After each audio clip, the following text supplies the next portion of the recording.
Hello guys, പുതിയൊരു വീഡിയോയിലോട്ട് എല്ലാവർക്കും സ്വാഗതം. ഞാനിന്ന് വന്നിരിക്കുന്നത് വെച്ചാൽ ഒരു റിയാക്ഷൻ വീഡിയോ ആയിട്ടാണ്.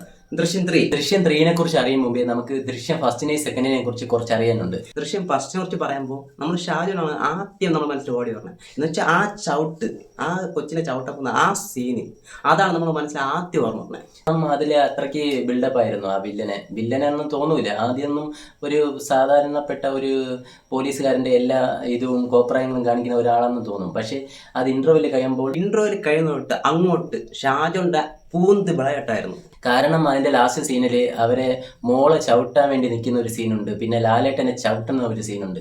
ആ സീനൊക്കെ കഴിഞ്ഞ ശേഷം അവൻ ഒരു ടെറർ വില്ലന്റെ ഒരു ശൈലിയിലോട്ട് വരും. നമുക്ക് തന്നെ തോന്നും ഷാജോണിന് 2 കൊടുക്കാമെന്ന്. 2 കൊടുക്കേണ്ട കാര്യങ്ങളാണ് അവൻ ചെയ്യണത്. ആ കൊച്ചിനെ ചവിട്ടണമുണ്ട്. അത് വളരെ ശരിയാണ്. ആ മൂവി ഇറങ്ങിയ ശേഷമാണ് ദൃശ്യം 2 വരുന്നത്. 2 വരുമ്പോൾ നമുക്കെല്ലാം തോന്നിയത് ഇത് എവിടെ കൊണ്ട് എത്തിക്കും എന്നൊരു തോന്നൽ നമുക്ക് ഉണ്ടായിപ്പോയി. പക്ഷേ ക്ലൈമാക്സ് ആയപ്പോൾ അതൊക്കെ തൂക്കി മറിച്ച് അത് വേറെ ലെവലിലോട്ട് പോയി. അപ്പോൾ അതിൻ്റെ 3ാമത്തെ പാർട്ടാണ് ഇപ്പോൾ, അതിൻ്റെ ടീസറാണ് വരുന്നത്.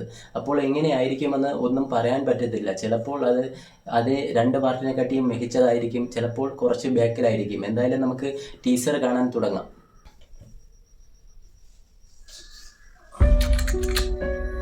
ഞാൻ വെറും ഒരു സാധാരണക്കാരനാണ്.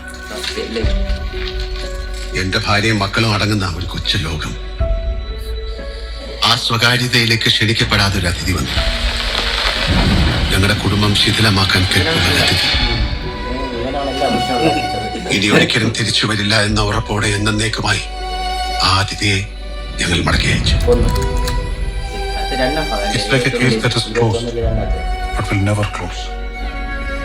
സത്യത്തിൽ നമ്മൾ അയാളെയല്ല നിരീക്ഷിച്ചുകൊണ്ടിരുന്നത്, അയാൾ നമ്മളെ. ഈ ഒരു സീൻ കേൾക്കുമ്പോൾ നമുക്കൊരു 5 വർഷം കഴിഞ്ഞ അടുത്തതല്ലേ. ജനിച്ചപ്പം മുതൽ തുടങ്ങിയതാണ് എന്റെ സ്വന്തമെന്ന് പറയാൻ ആരുമില്ലായിരുന്നു. കഷ്ടപ്പെട്ട് അധ്വാനിച്ച് ഞാൻ സ്വന്തമാക്കിയതാണ് എന്റെ കുടുംബം. അത് തകരുമെന്നൊരു ഘട്ടം വന്നപ്പോ മുന്നും പിന്നും ചിന്തിക്കാതെ പ്രവർത്തിച്ചു പോയി. അതിനിടയിൽ ആരൊക്കെ വേദനിക്കുന്നെന്ന് ഞാൻ മനസ്സിലാക്കില്ല.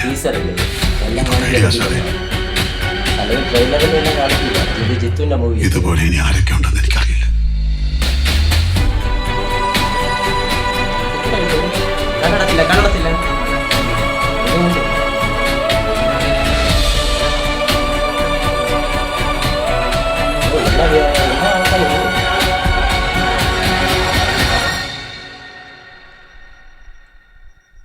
മെയ് 21. ഇതിന് മറ്റേ സംഭവമില്ലല്ല. ഏത് ലാലേട്ടൻ കണ്ണടയ്ക്കുന്നത് എല്ലാ പാർട്ടിലും ഉണ്ടായിരുന്നു. ഇതിലില്ല. അത് മിസ്സിങ്.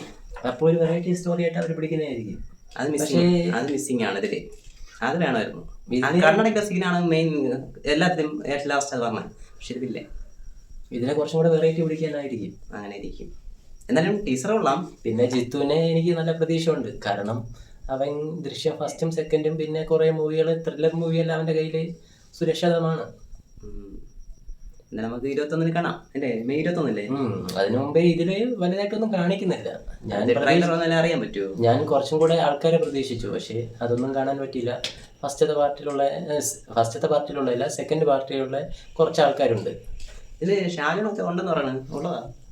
അറിഞ്ഞൂടാ. ഷാജോൺ ഉള്ളെങ്കിൽ അലമ്പാവും. ആ ഒരു സമയം അവൻ്റെ ഇത് നന്നായിട്ട് അവൻ അഭിനയിച്ച് പോയിട്ടുണ്ടല്ലോ, അതിനെ ഇനിയും കൊണ്ടുവന്ന് കൊളാക്കുന്നതിനെക്കാട്ടിയും അതങ്ങനെ നിൽക്കുന്നതാണ് കൊള്ളാം.